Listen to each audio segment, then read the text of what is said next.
নমস্কার। এগুলো হচ্ছে ক্রটন প্ল্যান্ট।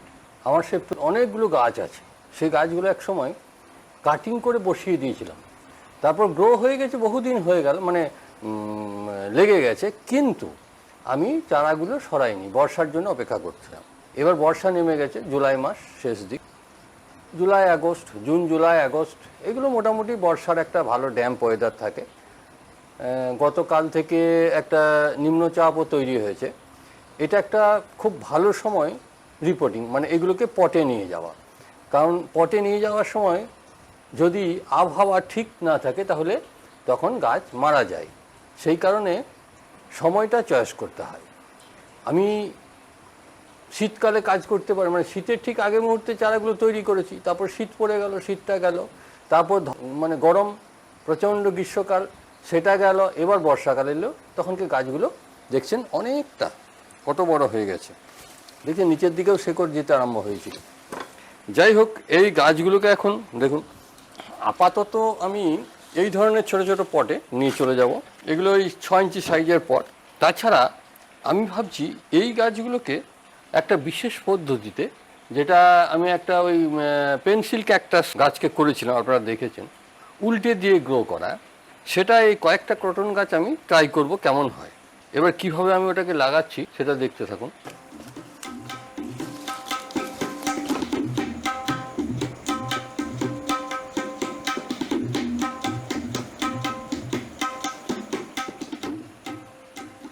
গোড়ায় আমি হালকা জল দিয়ে মাটিটাকে একটু রসিয়ে নিয়েছি, যাতে গাছগুলো ওই একটু শেকড়, মাটি সহ শেকড়টা মাটিতে ধরে আছে সেই অবস্থায় উঠতে পারে।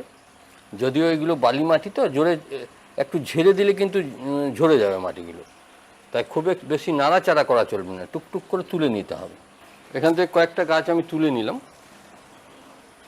এই যে এই পটগুলো, যেটা আমি আগে করেছি, ফুটো করা আছে, এই 3টে গাছের 3টেতে লাগাবো। আর এইগুলো ভালো, এগুলো ফুটো নেই। আচ্ছা, এখানে যে মাটিটা ব্যবহার করব সেটা হচ্ছে এটার মধ্যে দেখুন পাতা পচা সারটা আছে, আমার যেটা কিচেন ওয়েস্ট কম্পোস্ট সেটা আছে।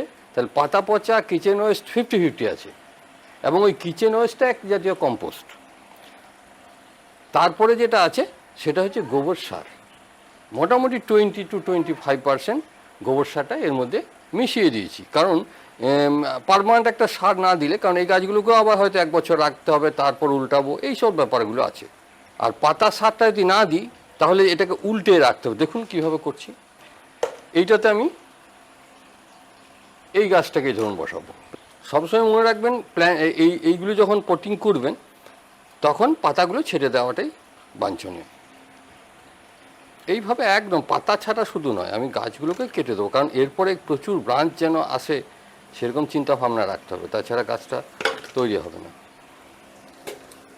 এবার দেখুন, এটাকে আমি উল্টো করে বসাবো। এটা কয়েকটা ব্রাঞ্চ হয়ে গেছে, একটু অসুবিধা হচ্ছে, কিন্তু যেটা সিঙ্গেল ব্রাঞ্চ আছে সেটাতে কোনো অসুবিধাই নেই। এবার এই গাছটাকে একটু সোজা করেই রাখতে হবে, একটু তুলে গোড়াটায়, আর এই ফুটোটার মিডিল। এরপর দেখুন, এখানে হাত রেখে এই সয়েলটা দিতেই থাকবো। এবার দেখুন, একটা ভালো পট আমি এইখানে এইভাবে দিয়ে দেবো, এইভাবে উল্টে দেবো। এবার যদি সয়েলটা একটু বসেও যায় তখন এ ঠিক চিপে চিপে উপর দিকে তুলে নিয়ে চলে আসবে, ঠিক কি না? এবার এখানে জল দিলে প্রচুর ফুটো আছে, এই ফুটো দিয়ে জল দিলে জল সব ভিতর দিকে ঢুকে যাবে। আর একটা করে দেখায়। এবার এটাকে তুলে, যেহেতু আমার পাতা পচা, প্রচুর পাতা পচা সারটা আছে, সেহেতু সাইড দিয়ে বেরিয়ে যাবে না, কারণ ওই একটা চাপের মধ্যে ধরে রাখবে। এই হচ্ছে টেকনিক। আমি 3টে বা 4টে করে রাখবো। 3টে আমি করলাম, এরপর আমি যদি আরও প্রয়োজন মনে করি করব। যেমন গাছ হয় এখন তো গ্রো হবে এইভাবে, তারপর উল্টাবো যখন আমি দেখাবো কীভাবে উল্টাচ্ছি বা কিছু।